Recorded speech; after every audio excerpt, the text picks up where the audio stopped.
So our topic today, as you can remember from our thing, is debt psychology. If we move forward, what is the role of self-esteem? And I like this area also very good. Long-term versus short-term goals. So people with low self-esteem, those people don't make goals. They have short-term goals, if they have any, and then they plan less, and then they also lack management because they don't believe in themselves. That is what low self-esteem means in the literal sense. People with low self-esteem cannot stick to anything like planning. They don't believe that they can do it, so they rather let things fall the way they may. I'll work and the money will come. Whatever we have, we eat. Whatever we don't have, we don't. And then they leave things to just be because they don't believe in themselves. They have low self-esteem. They don't plan. Of course, they think that they cannot achieve any financial success, so they give up. They don't manage because they don't think they can do it. And then they don't have any goals at all. But people with high self-esteem, people who esteem themselves better and high, they sit down and they're like, no, I cannot continue to be in this huge debt. I got to do something about it. And they believe that they can do it. And because of the high self-esteem, they will sit down either with a professional or with their spouse or whoever is involved with their finances and get the debt under control. So if your debt is not in control, check your self-esteem. Check your self-esteem. That could be one. Do you want to add anything or should we go on? Let's go on. All right. So that is one. The second one is negotiation.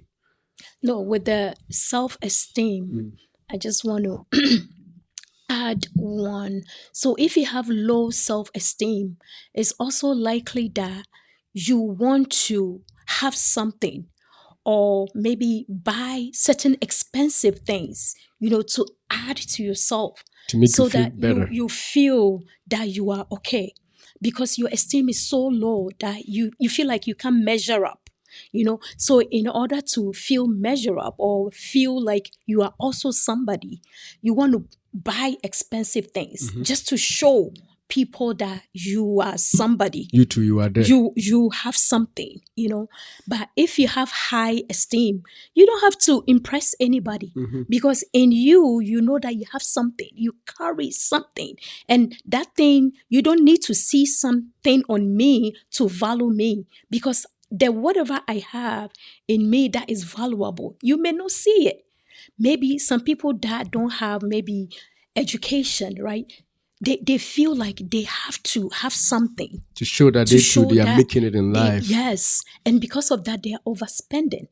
And like you see the rich people out there, they'll be wearing just a t-shirt. The rich people that we see here, they don't have to wear a suit and tie to make them feel like they are rich. They feel like the body itself, they feel like they are already rich and they don't have to prove it to anybody. So their esteem is so high that they don't have to have anything attached to them for people to value them. So if we are spending, we are overspending or spending or adding something to ourselves, just let's check our self-esteem.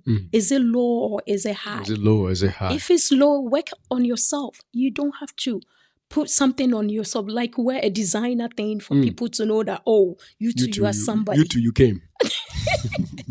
Very important. Because of low self-esteem, you are trying to buy all these things. You want to look some way because that is how you think people will value you. No, you are valuable in the sight of God. You are wonderfully and fearfully made. Yes. I mean, it's good to wear the suit. I want to be in the suit. But if at some point I can't afford it, I wouldn't have to buy it just because I want to look good for people to say that I'm looking good. Oh, you are rich. Or for people, yes, for people to feel that I am rich. No, you don't need to prove anybody. You just be yourself. Just be decent, dress nicely. Somebody can wear one particular clothing to church or to work all the time. All they got to do is wash it as soon as they get home. Wash it and iron, and they do it. Just as long as you keep yourself clean, that's what matters. You don't need to impress anybody. Of course, if you are in a professional setting, you want to also dress professionally. Just your presentation. We'll talk about that later in some other show. But definitely don't let self-esteem what people would think about you lead you into making certain decisions that will make you go in debt. Now, low self-esteem will get for when we go to the next one is negotiation, right? So for negotiation, people with high self-esteem negotiate. People without self-esteem or people with low self-esteem, they don't negotiate on deals. So somebody who believes in themselves, who have some sort of self-worth, when they are buying something, they try to get the best deal. People without high self-esteem or people with low self-esteem, they see something and they are dying for it. They think it's the best because they don't believe that they are worth more than whatever they are seeing. So they don't bargain. If it's a house, as long as they think they can qualify for the credit. Like, as for me, I've been qualified by the bank with 300,000 to buy. Oh my goodness, this is great. Well, newsflash, you could probably be qualified for 400,000.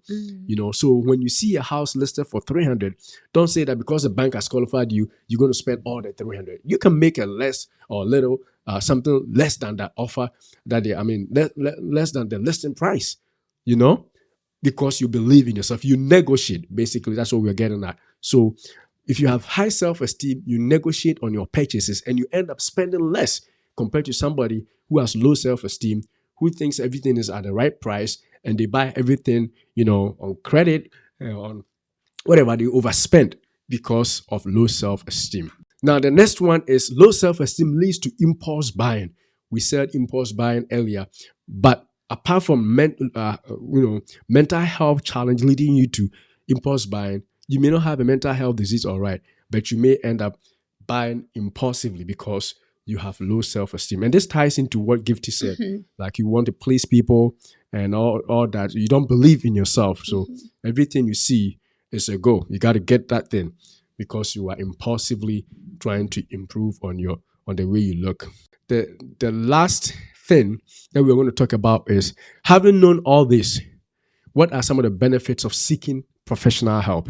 We need to seek professional help because without professional help, some of these things can continue to go on, and we can be in trouble. In fact, worse trouble. So the first thing is to seek financial counseling. If you are going through any debt issues, some of the things we said in our last video, you have tried it before, it didn't work out. You've actually gone through debt consolidation and you are back to square one. You are still owing a lot. You've probably done other things. The debt roll-up method, you've tried it. It didn't work out. You tried the avalanche method. It didn't work out. You tried everything under the sun. It's still not working out. This is the time for you to see a financial counselor, somebody that will be able professionally to help you overcome your debt. The other one that we want to talk about is also to seek mental health. Most people have underlying mental health issues, but there seems to be some kind of a taboo around mental health, stigma around it. And so people don't want to admit that they are in depression. But if you watch this carefully and you listen to some of the things we said, you can tell if there's something going on. And so make sure that you are evaluated for your mental health status just to see what you can benefit, because this is nothing like spiritual or anything. There are medications that you can take that will improve your outlook on life, make you feel joy, make you feel happy, make you love your life, make you be, overcome depression and all those anxiety that you go through all the time. And also I'll add that a lot of marriages are in trouble because of financial problems and financial issues. You can find a financial advisor, somebody that can counsel you, bring you to a point that there is understanding and you are able to manage your debts and manage your finances. If you feel like one party needs help mentally, there is help out there. We can all seek help together, and together we can get over debt and be financially independent and free. Independent. My goodness. This is, I'm telling you, this is a show that I actually enjoy. And we want to say that if you watched it all the way to the end, thank you. Make sure you share it to other people, because this may be a life-saving knowledge for somebody, because we hear people commit suicide because of debt, but they don't know why. And we don't know why. People around don't know why. So share this. Don't let somebody, go through something alone and end up in a very dire situation. So we're going to end here today.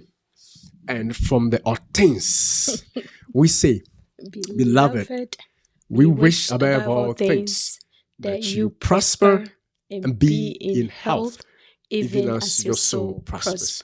God bless you, and thanks Thank you for watching.